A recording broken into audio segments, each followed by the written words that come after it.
this video we'll take a look at using line comments and block comments within our code. To begin with, I'll open up the previous project from the previous lesson called variables. So I'm going to go ahead and open this up.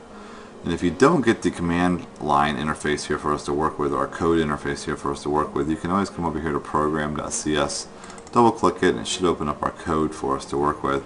Now, one other thing I want to point out is if you look here in our Solution Explorer, if you want this, if you need more room to work with, you can hit this push pin here, and that's going to actually auto hide it. And we can hit the push pin here for the properties as well, and that'll auto hide the properties. And so what we can do is hover over this, and you'll see that it pops back out for us when we need it. So this might give you a little bit more room to work with depending on your screen size resolution.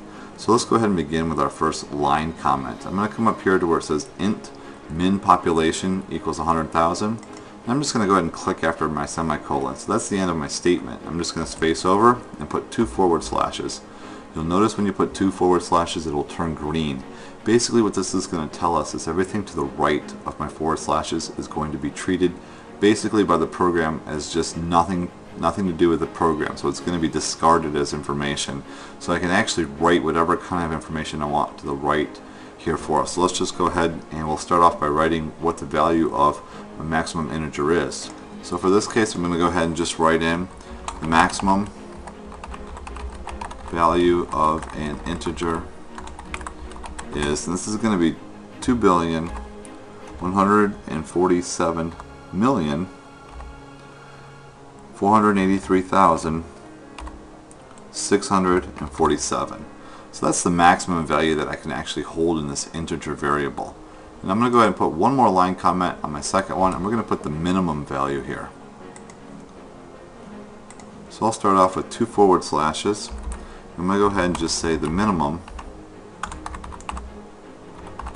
value of an integer is, and this is going to be a negative number. I can use negative numbers for integers. So I'm going to go ahead and say negative 2,147,483,648.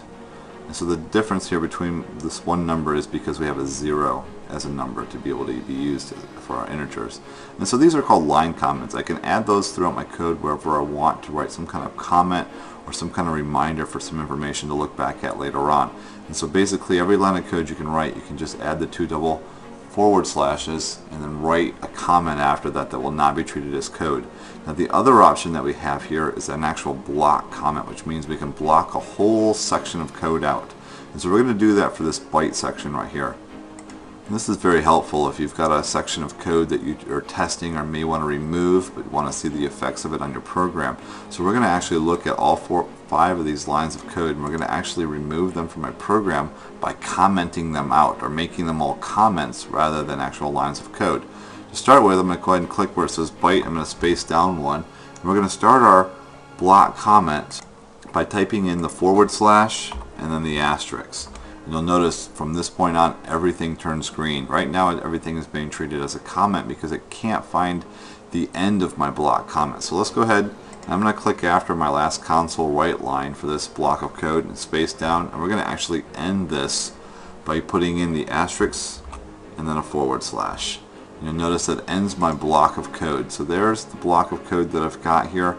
This is all in green, meaning this is all going to be a comment that's not used. So the code still sits here.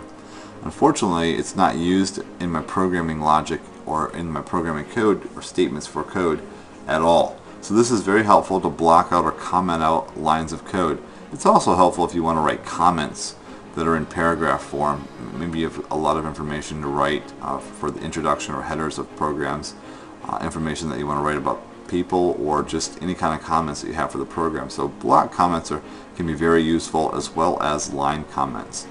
And this ends the video on block and line comments within C# programming.